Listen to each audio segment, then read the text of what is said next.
ఆత్మీయులైన ప్రేక్షకులకు నమస్కారం. నా పేరు డాక్టర్ చిరుమామిళ్ళ మురళీ మనోహర్. ఆయుర్వేద సంహిత ఈ కార్యక్రమానికి మీకందరికీ స్వాగతం.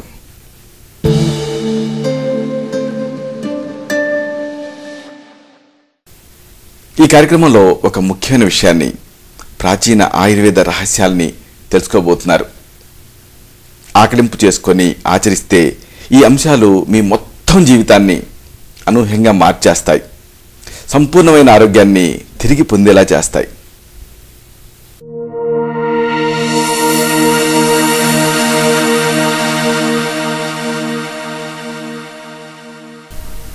తెల్ల రక్త కణాల క్యాన్సర్, లుకీమియా. లుకీమియా ఒక ఉల్కాపాతం, వైద్య రంగంలో ఒక సవాలుగా తయారైన వ్యాధిది. లుకీమియా అనేది తెల్ల రక్త కణాలకు సంబంధించినటువంటి ఒక క్యాన్సర్. ఈ వ్యాధికి సంబంధించిన సమగ్ర సమాచారాన్ని, ఆయుర్వేద చికిత్సా విధానాల్ని, వీటన్నిటిని తెలుసుకుందాం. ఈ వివరాలు తెలుసుకోబోయే ముందు అసలు ఈ వ్యాధికి సంబంధించి ప్రాథమిక సమాచారం తెలుసుకోవటం అవసరం.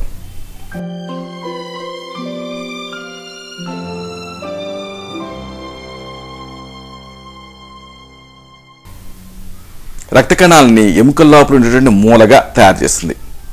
మన బ్లడ్ సెల్స్ ఉంటాయి కదా, ఈ బ్లడ్ సెల్స్ని ఏది తయారు చేస్తుంది అంటే బోన్స్ లోపల ఉండేటువంటి బోన్ మ్యారో తయారు చేస్తుంది. పూర్తిగా పరిణితి చెందని రక్త కణాలని బ్లాస్ట్ సెల్స్ అంటారు. మామూలుగా రక్త కణాలు పూర్తిగా మెచ్యూర్ అవ్వాలి, దానికంటే ముందు ఇమ్మెచ్యూర్ స్టేజ్లో వీటిని బ్లాస్ట్ సెల్స్ అంటారు, లేదా స్టెమ్ సెల్స్ అని కూడా అంటారు. రక్త కణాల్లో ఎక్కువ భాగం ఎముకల మూలగలో పరిణితి చెందుతాయి, రక్తనాళాల లోపలికి ప్రయాణం చేస్తాయి. అంటే ఈ బోన్ మ్యారోలోనే ఇవి బాగా డెవలప్ అవుతాయి. డెవలప్ అయిన తర్వాత ఈ బ్లడ్ సెల్స్ అనేవి ఈ నాళాల లోపలికి వస్తాయి, బ్లడ్ వెజల్స్ లోపలికి వస్తాయి. రక్త కణాల్లో ఎర్ర రక్త కణాలు ఉంటాయి, ఆర్బీసీస్, ప్లేట్లెట్స్ ఉంటాయి, అలాగే తెల్ల రక్త కణాలు కూడా ఉంటాయి, డబ్ల్యూబీసీ. ఇలా రకరకాలుగా ఉంటాయి. ఇది మనం చదువుకున్నాం. తెల్ల రక్త కణాలని లూకోసైట్స్ అంటారు. లూకో అంటే తెలుపు. ఇన్ఫెక్షన్స్ దాడి నుంచి శరీరాన్ని ఇవి రక్షిస్తూ ఉంటాయి. బ్యాక్టీరియా, వైరస్ ఇలాంటి వాటిని ఇవి అదుపులో పెడుతూ ఉంటాయి. తెల్ల రక్త కణాలు ఎర్ర రక్త కణాల కంటే ఆకారంలో కొద్దిగా పెద్దవిగా ఉంటాయి, అయితే సంఖ్యలో మాత్రం తక్కువగా ఉంటాయి. డబ్ల్యూబీసీ అనేది ఆర్బీసీతో పోలిస్తే వీటి సంఖ్య తక్కువ. మామూలు వ్యక్తుల్లో అయితే వీటి సంఖ్య ఒక క్యూబిక్ మిల్లీమీటర్కి 5,000 నుంచి 10,000 వరకు ఉంటుంది. ఏదన్నా చిన్న చిన్న బ్యాక్టీరియల్ ఇన్ఫెక్షన్స్ ఇలాంటివి ఉన్నాయనుకోండి, అప్పుడు వీటి సంఖ్య కొంత పెరుగుతుంది. అయితే అసాధారణంగా, అనియతంగా ఈ డబ్ల్యూబీసీ కౌంట్ అనేది పెరగదు. ఇది ప్రాథమిక సమాచారం. మరి లుకీమియా అంటే ఏమిటి?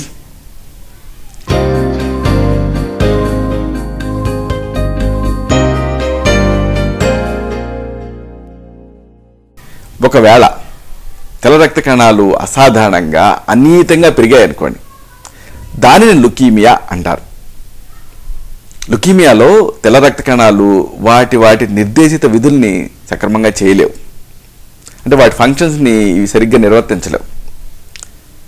లెక్కకు మించిన వేగంతో పెరిగిపోతూనే ఉంటాయి. ఇలాగ అసాధారణంగా ఈ డబ్ల్యూబీసీ కౌంట్ పెరుగుతూ ఉంటుంది. ఇలా పెరిగి ఏం జరుగుతుంది, కొంతకాలానికి ఈ సాధారణ తెల్ల రక్త కణాలకి, ఎర్ర రక్త కణాలకి, ప్లేట్లెట్కి స్థలం లేకుండా వాటి మొత్తం స్థానాలని ఈ డబ్ల్యూబీసీ ఆక్రమించేస్తాయి. మన శరీరంలో సంచరించేటటువంటి ఎర్ర రక్త కణాలు శారీరక అవసరాలకు కావాల్సినటువంటి ప్రాణవాయువుని ప్రతి కణానికి చేరవేస్తూ ఉంటాయి, ఆక్సిజన్ బట్వాడా చేస్తాయి ఆర్బీసీ అనేవి. మరి ప్లేట్లెట్స్ ఏం చేస్తాయి? ఇవి శరీరాంతర్గతంగా రక్తస్రావం అవ్వకుండా నిరోధిస్తూ ఉంటాయి. అయితే తెల్ల రక్త కణాలు బాగా పెరిగాయి. ఈ తెల్ల రక్త కణాలు అపరిమితంగా పెరిగిపోయాయి కాబట్టి ఈ ఎర్ర రక్త కణాల విధులకి, అలాగే ప్లేట్లెట్ల విధులకి ఆటంకం జరుగుతుంది. అంటే ఎర్ర రక్త కణాల, ప్లేట్లెట్ల స్థానాన్ని ఇవి ఆక్రమిస్తాయి కాబట్టి ఈ ఎర్ర రక్త కణాలు, ప్లేట్లెట్లు, వీటి కణాల విధులకి ఆటంకం అనేది కలుగుతుంది. దీంతో దాని అనుబంధ లక్షణాలు వస్తాయి. అంటే తరచుగా రక్తస్రావం అవుతూ ఉంటుంది. ఈ రక్తస్రావం జరిగిన తర్వాత ఆ రక్తం చర్మం కింద పేరుకుపోయి బయట నుంచి చూసినప్పుడు కమిలినట్లుగా అనిపిస్తుంది. మరి ప్రాణవాయువు సరిగ్గా అందట్లేదు కాబట్టి నీరసంగా అనిపిస్తుంది, నిస్త్రాణగా అనిపిస్తుంది, బళ్ళెగ్గా అనిపిస్తుంది. సరే, మరి దీనికి సంబంధించి లుకీమియాకి సంబంధించి ఆయుర్వేదం ఏం చెప్తుంది, ఆయుర్వేద దృక్పథం ఏమిటి, ఇది తెలుసుకుందాం.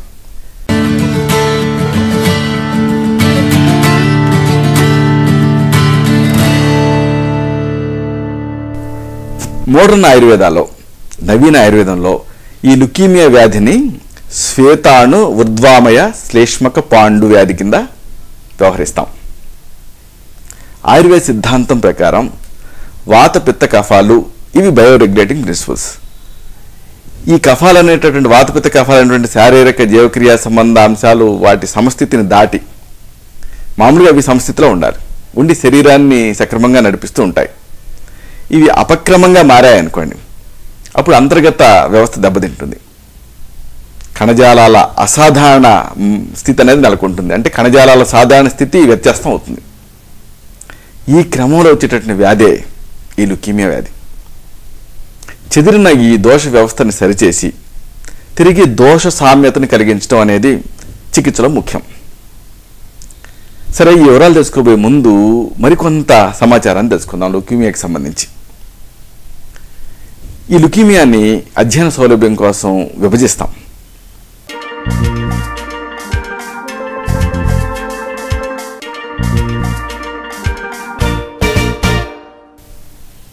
అంటే లుకీమియా ప్రాప్తించే వేగాన్ని బట్టి దీనిని 2 రకాల కింద విభజించవచ్చు. Acute leukaemia, chronic leukaemia.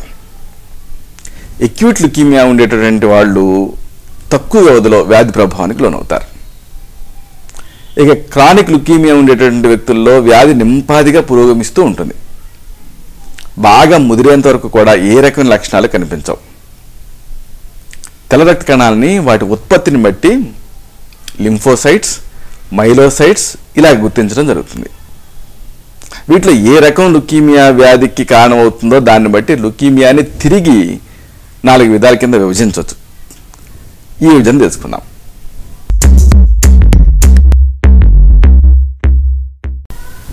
ఒకటి అక్యూట్ లింఫోబ్లాస్టిక్ లుకీమియా, ALL.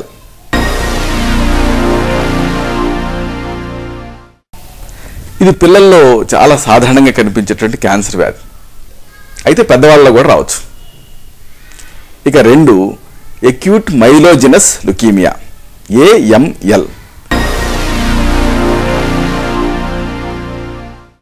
ఇది పిల్లల్లో పెద్దల్లో ఇద్దరిలో కనిపిస్తుంది.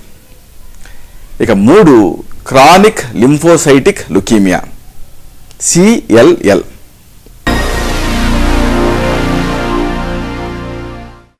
ఇది పెద్దల్లో మాత్రమే కనిపిస్తుంది. ఈ పెద్దల్లో కూడా 5 పదులు దాటిన వయసు అంటే 50 సంవత్సరాల తర్వాతనే ఇది కనిపిస్తుంది. ఇక 4 క్రానిక్ మైలోజినస్ లుకీమియా, CML.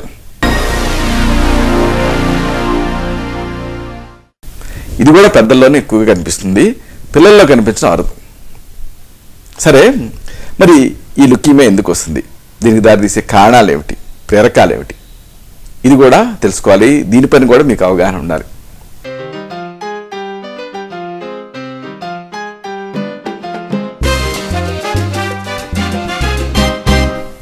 నిజానికి లుకీమియా వ్యాధి ఎందుకు వస్తుంది అనేది వైద్య శాస్త్రవేత్తలకి సైతం ఇంతవరకు అందుబాటులేదు.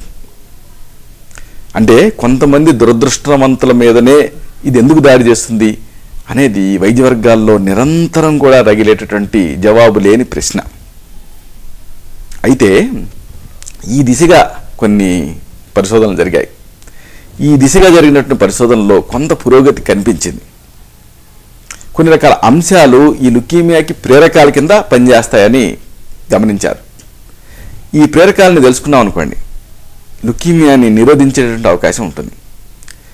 ఒకటి, బ్రెస్ట్ క్యాన్సర్ ఇలాంటి వాటికి తీసుకున్న కీమోథెరపీ తర్వాత లుకీమియా వచ్చే అవకాశం ఉంది. అంటే కీమోథెరపీ అనేది ఒక ప్రేరకం లుకీమియాకి, ఇది మనం దృష్టిలో పెట్టుకోవాలి.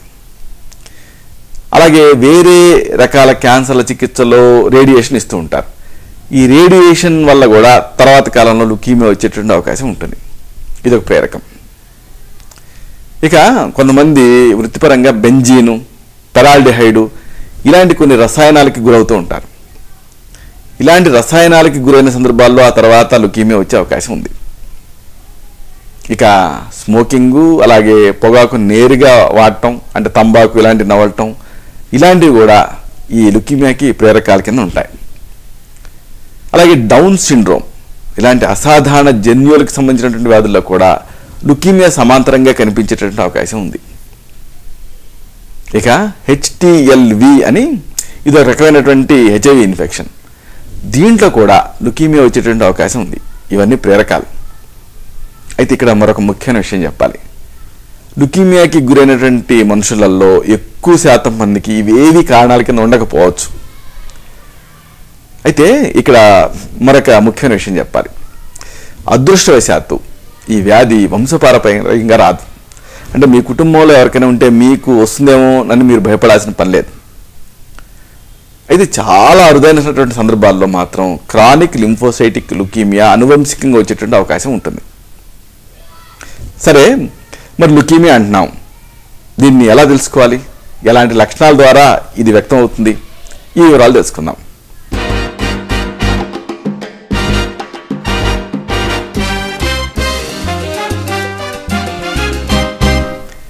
లుకీమియా తీవ్రతను బట్టి లక్షణ తీవ్రత అనేది ఆధారపడి ఉంటుంది.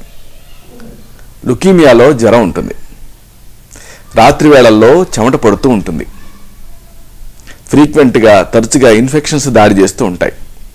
అయితే ఈ ఇన్ఫెక్షన్స్ మామూలుగా వచ్చేలాగా ఉండవు, అసాధారణమైన ఇన్ఫెక్షన్స్ వస్తాయి. ఎందుకంటే ఇమ్యూనిటీ తగ్గింది కాబట్టి. ఎప్పుడు బడలెగ్గా అనిపిస్తూ ఉంటుంది, నిస్త్రాణగా అనిపిస్తూ ఉంటుంది, తలనొప్పి ఇబ్బంది పెడుతూ ఉంటుంది, చర్మం కింద రక్తస్రావం అవుతుంది. ఇలాగ రక్తస్రావం అవటం వల్ల అక్కడక్కడ చర్మం మీద కమినట్లుగా అనిపిస్తుంది. చిగుళ్ళ నుంచి, మలద్వారం నుంచి రక్తస్రావం అవుతూ ఉంటుంది లుకీమియాలో. అలాగే జాయింట్ పెయిన్స్ ఉంటాయి, కీళ్ళ నొప్పులు ఉంటాయి, ఉదర భాగంలో వాపు కూడా కనిపిస్తుంది. ముఖ్యంగా ప్లీహం అంటే ఈ స్ప్లీన్ పెరుగుతుంది. స్ప్లీన్ పెరగటం వల్ల ఎడం పక్క డొక్కలో ఈ వాపు, నొప్పి ఇలాంటివి కనిపిస్తాయి. అలాగే ఎడం పక్క భుజంలో కూడా నొప్పిగా ఉంటుంది. గజ్జలు, అలాగే మెడ, అలాగే చంకలు అంటే బాహుమూలలు, వీటి లోపల లింఫ్ గ్రంథులలో వాపు కనిపిస్తుంది. అలాగే ఆకలి తగ్గుతుంది, బరువు తగ్గుతారు. ఆకలి తగ్గుతుంది, బరువు తగ్గుతారు కాబట్టి ఇవి ఏది తినాలనిపించదు కాబట్టి పొట్టొబ్బరిచ్చినట్టుగా అనిపిస్తుంది.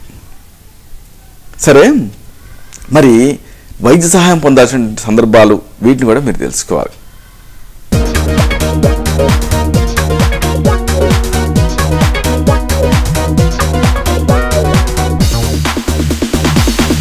లుకీమియా వ్యాధి బాగా తీవ్రతరం అయిందనుకోండి, అప్పుడు కొన్ని లక్షణాలు కనిపిస్తాయి. వీటి తీవ్రతను బట్టి మీరు వీటిని అశ్రద్ధ చేయకూడదు, వెంటనే వైద్య సహాయం పొందాలి. ఈ లక్షణాలని, ఈ సందర్భాలని తెలుసుకుందాం. ఒకవేళ మెడ, బాహుమూలలు అంటే చంకలు, గజ్జలు ఇలాంటి భాగాల్లో కొత్తగా ఏదైనా వాపు కానీ ఉబ్బు కానీ తయారైందనుకోండి, అప్పుడు అశ్రద్ధ చేయకండి. అలాగే మీకు తరచుగా ముక్కు నుంచి, చిగుళ్ళ నుంచి, మలద్వారం నుంచి రక్తస్రావం అవుతూ ఉందనుకోండి, అప్పుడు కూడా అశ్రద్ధ చేయకూడదు.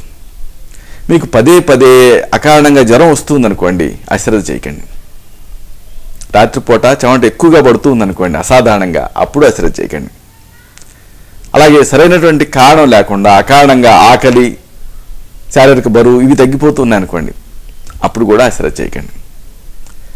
స్పష్టమైనటువంటి కారణం ఏది కనిపించకుండా బాగా బడలిగ్గా ఉందనుకోండి మీకు, అప్పుడు కూడా అశ్రద్ధ చేయకండి. అలాగే జాగ్రత్తగా వినాలి, ఎడం పక్క ఉదర భాగంలో వాపు కానీ నొప్పి కానీ ఉందనుకోండి, అప్పుడు కూడా అశ్రద్ధ చేయకూడదు.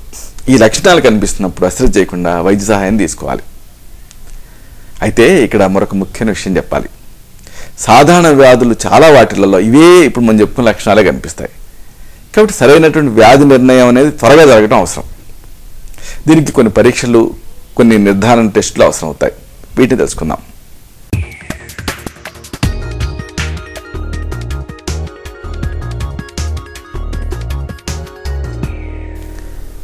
లుకీమియా లక్షణాలు ఇప్పుడు మనం అయితే చెప్పుకున్నాం ఇవి కనిపిస్తున్నప్పుడు లేదా లుకీమియా అనే అనుమానం వచ్చినప్పుడు కొన్ని పరీక్షలు అవసరం అవుతాయి.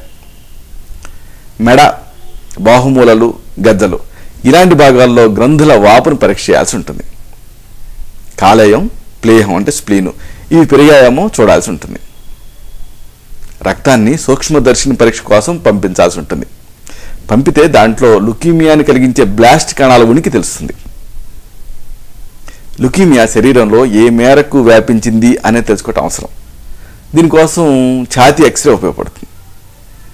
అలాగే ఉదరం, ఛాతీ ఈ భాగాన్ని సిటీ స్కాన్ తీస్తే కూడా మంచి సమాచారం వస్తుంది. అవసరమైన సందర్భాలలో వెన్నుపాము లోపల ఉండేటువంటి శీర్షజాలాన్ని తీసి పరీక్ష చేయాల్సి ఉంటుంది. లంబార్ పంక్చర్ అంటారు. అలాగే మెదడుకి సంబంధించినటువంటి ఎంఆర్ఐ ఇది కూడా కీలక సమాచారాన్ని ఇస్తుంది. ఇక ఈ లుకీమియా వ్యాధి నిర్ధారణ కోసం ఎముకల లోపల ఉండేటువంటి మూలగని తీసి పరీక్షించే బోన్ మ్యారో యాస్పిరేషన్ టెస్టు చాలా ముఖ్యమైనది. దీన్ని కూడా చేయించాల్సి ఉంటుంది. అలాగే బయాప్సీ టెస్టులు కూడా అవసరం అవుతాయి. ఇక లింఫ్ గ్రంథుల బయాప్సీ పరీక్ష కూడా ముఖ్యమైనటువంటి సమాచారాన్ని ఇస్తుంది. సరే, మరి ఈ లుకీమియా ఉంది. ముఖ్యంగా కొన్ని సమస్యలు, అనుబంధ లక్షణాలు ఇబ్బంది పెడుతూ ఉంటాయి. ఇలాంటప్పుడు ఏం చేయాలి? కొన్ని సూచనలు ఉన్నాయి, కొన్ని సలహాలు ఉన్నాయి. వీటిని తెలుసుకుందాం.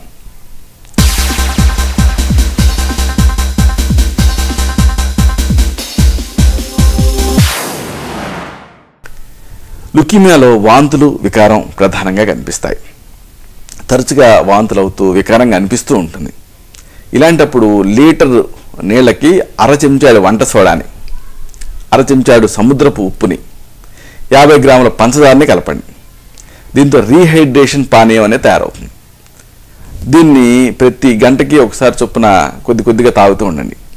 దీంతో వాంతి ద్వారా కోల్పోయిన నీళ్లు భర్తీ అవుతాయి. యాపిల్, ద్రాక్ష ఇలాంటి పళ్ళ రసాలని తీసుకోండి. అవసరం ఉంటే వీటికి సమాన భాగం నీళ్ళని కలిపి తీసుకోవచ్చు. ఇక శక్తిని కూడ తీసుకునేంత వరకు కూడా బాగా విశ్రాంతి తీసుకోండి. కొద్దిగా కోలుకున్న తర్వాత ఆకలిని బట్టి పల్చటి సూప్స్, అలాగే సాత్విక ఆహారం తీసుకోండి. అంటే కారం, పులుపు, మసాలాలు కలపని కూరల్ని తయారు చేసుకుని వాడుకోండి. మెత్తగా ఉండేటువంటి వరి అన్నం చాలా మంచి చేస్తుంది. అలాగే రసగులు, ఇలాగ కరకరలాడేటటువంటి ఆహారాలు తింటే వికారం తగ్గుతుంది. అలాగే ఎడమ మణికట్టు ఉంటుంది కదా, ఈ ఎడమ మణికట్టు మీద ఈ కుడి చూపుడు వేళ్ళు దీంతో 2-3 నిమిషాలు ఒత్తిడిని ప్రయోగించండి. దీంతో ఈ వాంతి వచ్చినట్టు ఉండటం అనేది తగ్గుతుంది. అలాగే పెప్పర్మెంట్తో తయారైనటువంటి గట్టి క్యాండిల్ని చప్పరించండి. ఇక అల్లంతో చేసినటువంటి టీ లేదా అల్లం మురబ్బాలు వీటిని మీరు వాడుకుంటే వాంతులు అద్భుతంగా పనిచేస్తాయి. ఇక లుకీమియాలో మరొక ముఖ్యమైన లక్షణం విరేచనాలు. ఇది సాధారణ లక్షణమే. విరేచనాలు అవుతున్నప్పుడు పేగులకి విశ్రాంతినివ్వండి. తరచుగా కొద్దిగా నీళ్లు తాగుతూ ఉండండి. సాల్ట్ వేసి చేసినటువంటి నూనె పీల్చని జంతికలు వాడుకోవచ్చు, రసగులు వాడుకోవచ్చు, క్రాకర్స్ తినచ్చు. ఇలాంటివి తింటూ ఉండండి. కొద్దిగా ఓపిక వచ్చిన తర్వాత మీకు అదనపు శక్తి కావాలి. దీనికోసం అరటిపండ్లు ఇలాంటివి తినండి. ఇక ఈ లక్షణాలు పూర్తిగా సమసిపోయే వరకు అంటే 48 గంటల పాటు కూడా మసాలాలు, కమలాలు, ద్రాక్ష ఇలాంటి పళ్ళని తీసుకోకండి. మజ్జిగ తప్ప మిగతా అన్ని రకాల పాల ఉత్పత్తులను కూడా 3 రోజుల పాటు మానేయండి. విరేచనాలు అవుతున్నప్పుడు ఈ బటర్ మిల్క్ తీసుకోవచ్చు, కానీ అదర్ మిల్క్ ప్రోడక్ట్స్ని అవాయిడ్ చేయండి. పూర్తిగా కోలుకునేంత వరకు కూడా నూనెలు, కొవ్వుతో చేసినటువంటి ఆహార పదార్థాలు వీటిని మానేయండి. ఇక లుకీమియాలో మరొక ముఖ్యమైన లక్షణం మలబద్ధకం. ఈ లుకీమియాలో నీరసం, నిస్తత్వాలు ఉంటాయి. ఇలాంటివి ఉంటాయి కాబట్టి కదలికలు తగ్గుతాయి కాబట్టి మలబద్ధకం అనేది వస్తుంది. కాబట్టి దీన్ని నివారించాలి. ఈ మలబద్ధకం రాకుండా ఉండాలంటే రోజుకి కనీసం 10 నుంచి 12 గ్లాసులు నీళ్లు తాగండి. కెఫీన్ లేని పానీయాన్ని, పండ్ల రసాన్ని తాగొచ్చు. మద్యం అలవాటు ఉంటే మానేయండి. తేలికపాటి ఎక్సర్సైజులు చేస్తూ ఉండండి. రోజుకి కనీసం 20 నిమిషాలు నడవండి. ఆహారంలో పీచు ఉండేటటువంటి ఈ కాయగూరలు, కూరగాయలు, పండ్లు, ధాన్యం ఇలాంటివి బాగా తీసుకుంటుంటే కాన్స్టిపేషన్ ఇబ్బంది పెట్టదు. రోజు మల విసర్జనకి ఒక ప్రత్యేకమైనటువంటి సమయాన్ని కేటాయించి దానికోసం ప్రయత్నం చేస్తూ ఉండండి. వేగాన్ నధారయేత్ అంటుంది ఆయుర్వేదం. వేగాలను ఆపకూడదు. అవసరమైతే త్రిఫలా చూర్ణం, ఈసబ్గోల్ చూర్ణం ఇలాంటివి వాడుకోవచ్చు. ఇక మరొక ముఖ్యమైన లక్షణం బడలిక. లుకీమియా వ్యాధిలో నిజానికి బడలిక అనేదే ప్రధాన లక్షణం. దీన్ని నివారించుకునే పద్ధతులు మీరు తెలుసుకోవాలి. నీరసంగా ఉన్నప్పుడు ఎప్పుడు కూడా rest is the best treatment. తగినంత విశ్రాంతి తీసుకోండి. అయితే అవసరం లేకుండా మరీ ఎక్కువసేపు కూడా విశ్రాంతి తీసుకోవద్దు. దీంతో ఈ బళ్ళకి తగ్గకపోగా మరీ ఓవర్ రెస్ట్ తీసుకుంటే ఇంకా బళ్ళకి పెరుగుతుంది. కోలుకున్న తర్వాత నెమ్మదిగా రోజువారీ కార్యకలాపాలను మొదలుపెట్టండి. శారీరక శక్తి సామర్థ్యాలను బట్టి తేలికపాటి ఎక్సర్సైజ్ని ఎంచుకొని వాటిని చేయండి. మత్తు మందులు, జలుబు మందులు, ఎలర్జీ మందులు ఇవి బడలకిని ఎక్కువ చేస్తాయి. కాబట్టి ఇలాంటి మందుల వినియోగాన్ని తగ్గించేయండి. పౌష్టిక విలువలు ఉండేటువంటి ఆహారాలను బాగా తీసుకోండి. అలాగే ఉపవాసాలను ఉండకండి. ముఖ్యంగా ఉదయం పూట అల్పాహారాన్ని ఎప్పుడూ మానేయకండి. టెలివిజన్ ఇలాంటివి నిరంతరంగా చూడకండి. ఎక్కువ సమయాన్ని మీ మంచి క్లోజ్ ఫ్రెండ్స్తో అలాగే ఆత్మీయులైన కుటుంబ సభ్యులతో గడపండి. రాత్రిపూట చక్కగా నిద్రపోండి. ఒకవేళ నిద్ర పట్టలేదనుకోండి, అప్పుడు అనవసరమైన శబ్దాలు, కాంతి ఇలాంటివి నిద్రను చెడగొడుతున్నాయా అనేది గమనించండి. నిద్రకి ఉపక్రమించే ముందు తినకండి. నిద్రకి ఆహారానికి మధ్య కనీసం 1 గంట లేదా 2 గంటల వ్యత్యాసాన్ని ఉంచండి. పక్క మీద పడుకున్న తర్వాత ఇక టీవీ చూడటం ఇలాంటివి చేయకండి. ఉదయం పూట కానీ సాయంత్రం పూట కానీ వ్యాయామం చేయండి. దీంతో చక్కగా నిద్రపడుతుంది. అయితే నిద్రపోబోయే ముందు ఇమీడియట్గా ఎక్సర్సైజ్ మాత్రం చేయకండి. అప్పుడు నిద్ర పట్టకుండా నిద్ర చెడిపోతుంది. ఒత్తిడిని తగ్గించుకునేటటువంటి ప్రయత్నం చేయండి. మసాజ్ చేయించుకోండి. మంచి శ్రావ్యమైన సంగీతాన్ని వినండి. దీంతో ఒత్తిడి తగ్గుతుంది. అలాగే ఆహార పరంగా కూడా మీరు జాగ్రత్తలు తీసుకోవాలి. పథ్యాలు పాటించాలి.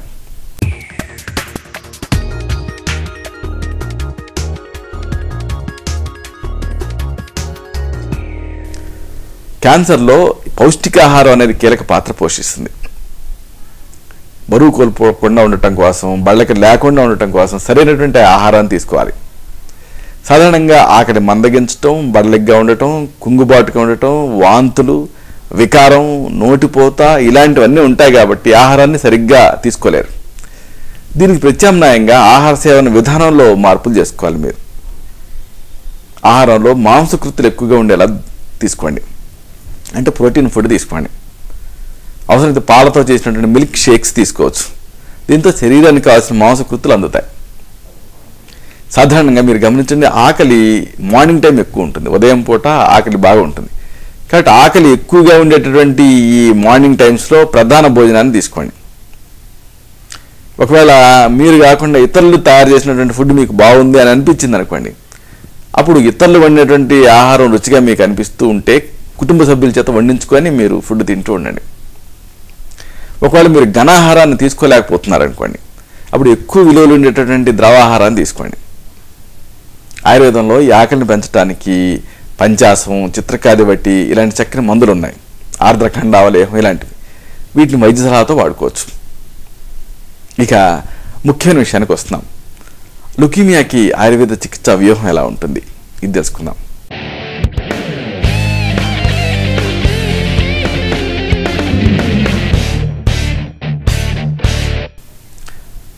ఈ లుకీమియా వ్యాధికి ఆయుర్వేద చికిత్స 2 రూపాలుగా చేస్తాం. ముందుగా పంచకర్మలతో శరీరాన్ని శుద్ధి చేస్తాం. దీంతో ఈ డ్రగ్గును తీసుకోవడానికి శరీరం సన్నద్ధం అవుతుంది. తర్వాత శోధన కర్మలు అంటాం వీటి తర్వాత శోధన కర్మల తర్వాత శమన ఔషధాలు అవసరం అవుతాయి. ఈ శమన ఔషధాలని ఔషధాల కింద చెప్తాం. ఈ ఔషధాలు తెలుసుకుందాం.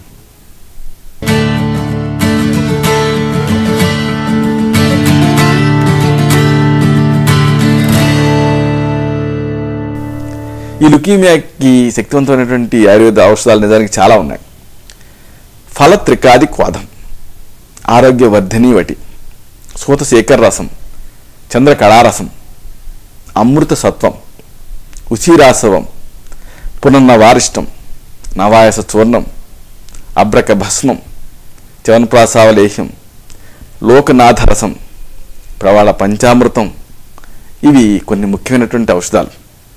అయితే ఇవి పనిచేసే తీరు ఒక్కొక్కళ్ళు ఒక్క రకంగా ఉంటుంది.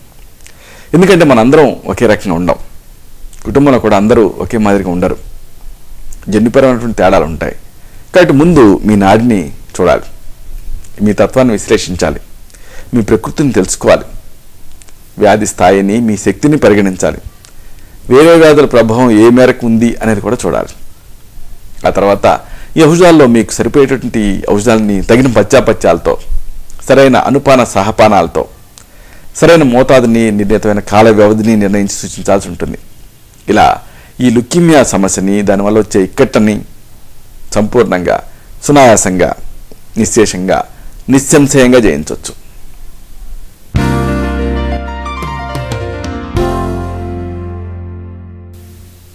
చూశారు కదా, ఇది విషయం. ఈ కార్యక్రమం మీకు ఉపయోగపడిందని, ఉపయోగపడుతుందని ఆశిస్తాను. అలాగే ఇందులోని విషయాల మీద మీకు అవగాహన పెరిగిందని భావిస్తాను. దీనిలోని విషయాలు నలుగురికి చేరేలాగా, 10 మందికి ఉపయోగపడేలా మీ వంతు సహాయం మీరు చేయండి.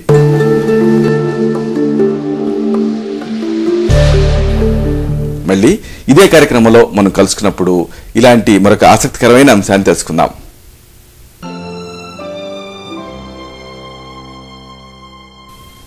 శతం జీవ శరదో వర్ధమానః, శతం హేమంతాన్ శతం వసంతాన్.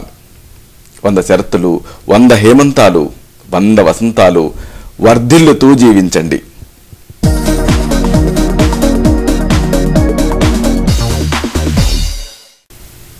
శుభం. డాక్టర్ చిరుమామిళ్ళ మురళీ మనోహర్, ఎండి, ఆయుర్వేదం, Raksha Ayurvedic centre, Saradhi studios road, opposite state home, Ameerpet, Hyderabad 73. Phone 9177445454.